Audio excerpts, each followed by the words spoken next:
La croissance inclusive implique d'encourager une économie à fort taux d'emploi, favorisant la cohésion sociale et territoriale.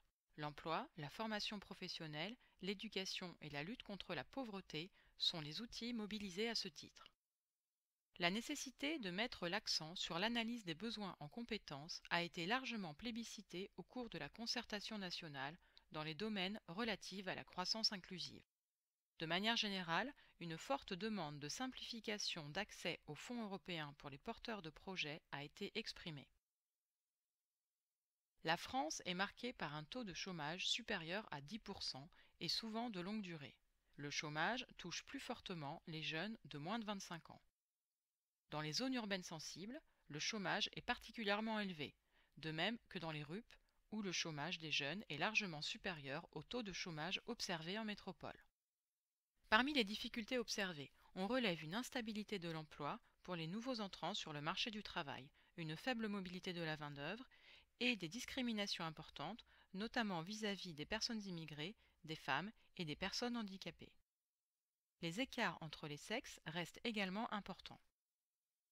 La concertation nationale a permis d'identifier les publics nécessitant un accompagnement spécifique: les jeunes, les créateurs d'entreprises, les seniors, les personnes handicapées, les femmes et les chômeurs de longue durée. Les fonds européens soutiendront l'amélioration de la gouvernance du service public de l'emploi. Cette amélioration devrait se traduire par exemple par un accompagnement individualisé, la création de services adaptés et innovants, la territorialisation. Dans un contexte de crise économique, le taux de pauvreté en France est en augmentation. Il reste néanmoins inférieur à la moyenne européenne. Les jeunes de moins de 25 ans, les familles monoparentales, les familles nombreuses, les femmes seules âgées et les personnes peu qualifiées sont les plus touchées. L'enjeu est particulièrement important dans les zones urbaines sensibles et dans les zones rurales. Dans les RUP, le taux de pauvreté est significatif, principalement à cause d'un marché du travail dégradé, du coût de la vie supérieur à la moyenne nationale et d'un accès difficile au logement, aux services sociaux et aux soins. Les actions soutenues par les fonds européens cibleront particulièrement les jeunes demandeurs d'emploi, les personnes touchées par le chômage de longue durée, les populations marginalisées, les personnes handicapées, les femmes ou encore les migrants.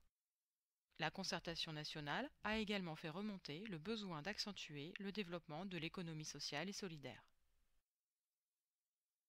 En France, le décrochage scolaire est important. De nombreux jeunes sortent du système scolaire sans diplôme.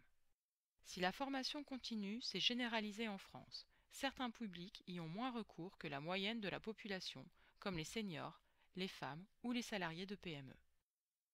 Dans les RUP, le niveau de qualification est inférieur à la moyenne nationale. La lutte contre le décrochage scolaire a été au cœur des débats de la concertation nationale en matière d'éducation. Des démarches partenariales seront mises en place pour permettre le repérage en amont des jeunes nécessitant un accompagnement spécifique. Le partenariat national a également insisté sur la nécessité d'une utilisation plus importante des TIC en matière d'éducation et de formation continue, notamment par le recours à la formation à distance.